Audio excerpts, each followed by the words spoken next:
भोपाल में पिछले 30 साल में 3000 हिंदुओं ने पलायन किया है। 30 साल में 3000 हिंदू का मतलब यह हुआ हर साल लगभग 100 हिंदू परिवारों ने पलायन किया। इसका मतलब हर हफ्ते लगभग 2 हिंदू परिवारों ने पलायन किया। जब भारत का विभाजन हुआ था तो सिंध से जो लोग भाग के आए थे अपना मकान दुकान खेत खलिहान छोड़ के, उसमें उन्हें भोपाल में बसाया गया था। और जहां पे वो सिंधी सारे रहते थे उसको सिंधी कॉलोनी कहते थे। उस सिंधी कॉलोनी से दोबारा सिंधी फिर पलायन कर गए। 75 वर्ष पहले सिंध से पलायन करके भोपाल आए और अब भोपाल से पलायन करके, पुराने वाले भोपाल से पलायन करके, सिंधी कॉलोनी से पलायन करके नए स्थान पर चले गए। और ये पलायन केवल भोपाल में नहीं हो रहा है, ये पलायन उत्तर प्रदेश में भी हो रहा है, बिहार में भी हो रहा है, बंगाल का तो कुछ कहना ही नहीं है, केरल का तो कुछ कहना ही नहीं है, झारखंड के बारे में कुछ कहना ही नहीं है, उड़ीसा में भी हो रहा है। ऐसा कौन सा जिला है जहां पे ये बहुत तेजी के साथ डेमोग्राफी नहीं बदल रही है? मैं पिछली कई बार कह चुका हूं, 1000 बेटियां पर डे लफ्ज़ का शिकार हो रही हैं, 10,000 हिंदुओं का प्रतिदिन धर्मांतरण हो रहा है, 6 करोड़ घुसपैठी आ चुके हैं, ड्रग्स जिहाद बहुत तेजी के साथ चल रहा है, जनसंख्या जिहाद बहुत तेजी के साथ चल रहा है। 9 राज्यों में हम पहले ही ख़त्म हो चुके हैं, 800 जिलों में से 200 जिलों में पहले ही ख़त्म हो चुके हैं, 6000 तहसीलों में से 1500 तहसीलों में पहले ख़त्म हो चुके। ये मैं अफगानिस्तान, पाकिस्तान, बांग्लादेश की बात नहीं कर रहा, मैं कश्मीर की बात नहीं कर रहा, मैं भारत की बात कर रहा हूँ। और ये भारत में भी भोपाल की बात कर रहा हूँ। और जहाँ भोपाल में पिछले 30 साल के अंदर 3000 परिवार पलायन कर गए, जहां रेशियो पहले 80-20 का था, अब वहां रेशियो 20-80 का हो गया है। और बाकायदा ये पूरा सर्वे हुआ है। सवाल ये है कि समस्या क्या है? क्यों पलायन कर रहे हैं हिंदू? क्यों अफगानिस्तान में हिंदू खत्म हुए? क्यों पाकिस्तान में हिंदू खत्म हुए? क्यों बांग्लादेश में हिंदू खत्म हो रहे हैं? क्यों मेघालय में हिंदू खत्म हुए? क्यों मिजोरम में हिंदू खत्म हुए? क्यों नागालैंड में हिंदू खत्म हुए? क्यों कश्मीर में हिंदू खत्म हुए? क्यों उत्तर प्रदेश के कैराना में हिंदू खत्म हुए? इस पे न चिंतन हो रहा है, न गंभीरता के साथ विचार हो रहा है, और अभी भी केवल और केवल सतही बातें हो रही हैं।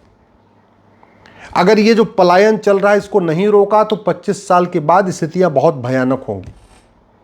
न हम भगवान श्री राम की नीति भय बिन होए न प्रीति को लागू कर पाए, न भगवान कृष्ण की नीति सठे साठ्यम समाचरित उसको लागू कर पाए।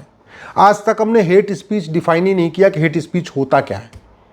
किताबों में हेट स्पीच भरी हुई है, लाउड स्पीकर से हेट स्पीच दी जा रही है, और वो सब इसलिए चल रहा है क्योंकि हमने किसी कानून में हेट स्पीच को डिफाइन नहीं किया।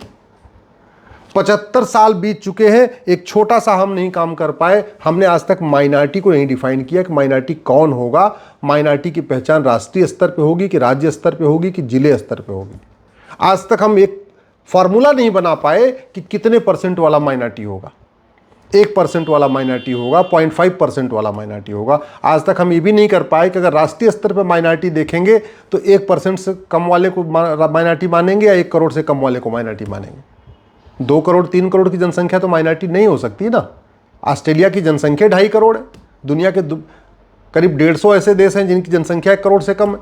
उनको फिर माइनॉरिटी, जो 1 करोड़ से ज़्यादा, उसको माइनॉरिटी कैसे कह सकते हैं भारत में? फिर माइनॉरिटी में विदेशी पंथ वाला माइनॉरिटी होगा कि भारत के अंदर जो पंथ बने वो माइनॉरिटी होगा? इस पे हमने कभी चर्चा ही नहीं किया। घर वापसी के लिए कोई गंभीर प्रयास नहीं हुआ। भारत के संविधान में आज भी 75 साल के बाद जो अंग्रेजों ने डिवाइड एंड रूल की पॉलिसी लगाई थी वो आज भी चल रहा है। मजहब के आधार पे वक्फ बोर्ड चल रहा है, मजहब के आधार पे वक्फ ट्रिब्यूनल चल रहा है, मजहब के आधार पे नियम चल रहा है, मजहब के आधार पे कानून चल रहा है। और हम कहते हैं भारत में संविधान है। भारत तो सेकुलर देश है, यहाँ तो सब एक समान है। अरे जब सब एक समान है तो सबके लिए एक समान कानून क्यों नहीं है? फिर सबकी एक समान शिक्षा क्यों नहीं है? जब सब एक समान है तो फिर ये क्रिश्चियन, मुस्लिम, पारसी, ईसाई का अलग अलग कानून क्यों चल रहा है?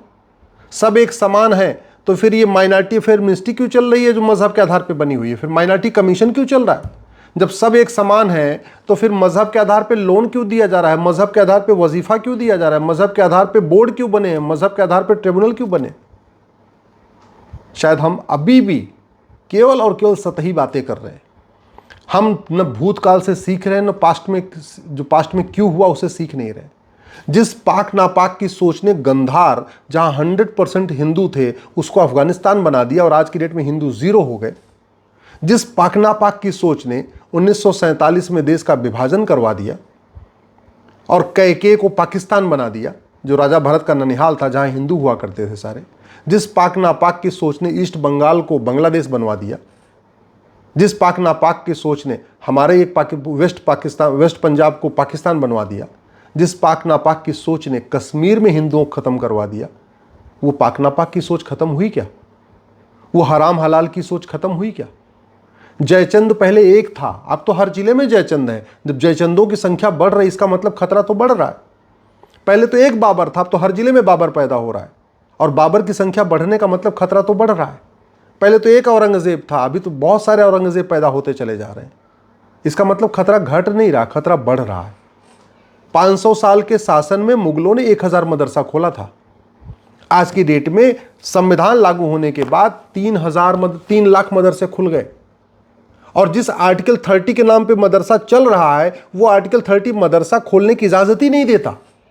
आर्टिकल 30 कहता है एजुकेशन इंस्टीट्यूशन खोलेंगे, यानी जो भारत में अल्पसंख्यक हैं, भाषाई अल्पसंख्यक हैं या मजहबी अल्पसंख्यक हैं, उनको भी ये अधिकार होगा कि वो स्कूल कॉलेज खोल सकें, इंटर कॉलेज खोल सकें, मेडिकल कॉलेज खोल सकें, लॉ कॉलेज खोल सकें, बीएड कॉलेज खोल सकें, इंजीनियरिंग कॉलेज खोल सकें। मदरसा खोलने का थोड़ी।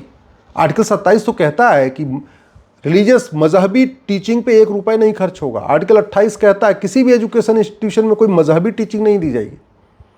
75 साल बीत गए, आज तक हमने धर्म और रिलीजन को डिफाइन ही नहीं किया। धर्म जोड़ता है, रिलीजन तोड़ता है, लेकिन ये हमने कहीं व्याख्या ही नहीं किया। नतीजा ये हुआ कि मजहबी किताब को लोग धार्मिक किताब कह रहे हैं, और धार्मिक ग्रंथ को मजहबी किताब कह रहे हैं, रिलीजियस किताब कह रहे हैं। लोग बाइबल, कुरान और वेद पुराण को एक समान मान लेते हैं, जबकि दोनों में इनमें जमीन आसमान का अंतर है। लोग बाइबल, कुरान और गीता, रामायण को एक समान मान रहे हैं, जबकि इनमें बहुत अंतर है। लेकिन नहीं, चूंकि हमने मजहब को डिफाइन नहीं किया, रिलीजन को डिफाइन नहीं किया, धर्म को डिफाइन नहीं किया, तो धर्म और रिलीजन की मिक्सिंग हो रखी है।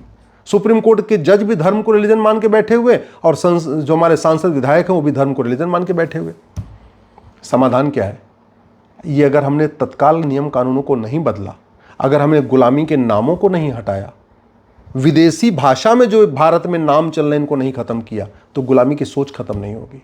अगर वहशी दरिंदों का नामो निशान नहीं मिटाया, उनकी मज़ार, दरगाह, मकबरे, कब्र को ख़त्म नहीं किया, तो गुलामी की सोच ख़त्म नहीं होगी। गुलामी की सोच, पाक नापाक की सोच, हराम हलाल की सोच ख़त्म करना है तो 1-2 नहीं, कई काम करने पड़ेंगे। सारे गुलामी के नाम हटाने पड़ेंगे, सारे गुलामी के निशान हटाने पड़ेंगे, सारी गुलामी की कुरीतियाँ ख़त्म करनी पड़ेंगी, सारी गुलामी की कुप्रथाएँ ख़त्म करनी पड़ेगी। गुलामी की शिक्षा व्यवस्था बदलना पड़ेगा, गुलामी की पुलिस व्यवस्था बदलना पड़ेगा, गुलामी की न्यायिक व्यवस्था बदलना पड़ेगा, गुलामी की प्रशासनिक व्यवस्था बदलना पड़ेगा। भारत में जस्टिस विद इन ईयर लागू करना पड़ेगा। राम नीति भय बिन होय न प्रीत लागू करना पड़ेगा। कृष्ण नीति सठे साठ्यम समाचरित लागू करना होगा। तब जाके ये जो चीज़ें चल रही नहीं रुकेगा। नहीं तो कभी झारखंड में पत्थरबाजी होगी, कभी बंगाल में पत्थरबाजी होगी, अभी मालदा में पत्थरबाजी हो रही है। 3-4 दिन पहले जो है हजारीबाग में पत्थरबाजी हो रही थी। कभी शिव यात्रा, जब शिवरात्रि पे शिव यात्रा निकलती है तो पत्थरबाजी होती है। नवरात्रि में दुर्गा यात्रा निकलती है तो पत्थरबाजी होती है। जब गणेश की पूजा होती है, गणेश चतुर्थी वगैरह पे गणेश जी की शोभा यात्रा निकलती है, फिर पत्थरबाजी होती है। जन्माष्टमी के दिन शोभा यात्रा निकलती है, पत्थरबाजी होती है। रामनवमी की शोभा यात्रा पे पत्थरबाजी हो रही है, और ये अभी हो रहा है। तो 25 साल के बाद क्या होगा? जब तक वो सोच खत्म नहीं होगी ना, पाक नापाक वाली, कि जिसकी मैं इबादत करता हूं केवल वही पूजा योग्य है, जिसकी मैं नहीं करता वो पूजा योग्य नहीं है, तब तक समाधान नहीं निकलेगा। जब तक ये 5 बार जो लाउड स्पीकर से बोला जा रहा है ना कि राम, लक्ष्मण, कृष्ण, हनुमान कोई पूजा योग्य नहीं है, 24 तीर्थंकर पूजा योग्य नहीं है, सिख गुरु पूजा योग्य नहीं है, जब तक इन पे बैन नहीं लगेगा तब तक समाधान नहीं निकलेगा। जब तक भारत में फिर से वैदिक शिक्षा नहीं लागू होगी और सबके लिए मैंडेटरी लागू नहीं होगी कि सब लोग पढ़ेंगे, समान शिक्षा होगी, कोई विदेशी भाषा नहीं होगी, ना अरबी होगी, ना उर्दू होगी, ना फारसी होगी, सबको भारतीय भाषाओं में पढ़ना पड़ेगा, सबको भारतीय ग्रंथ पढ़ना पड़ेगा, सबको भारतीय किताब को पढ़ना पड़ेगा।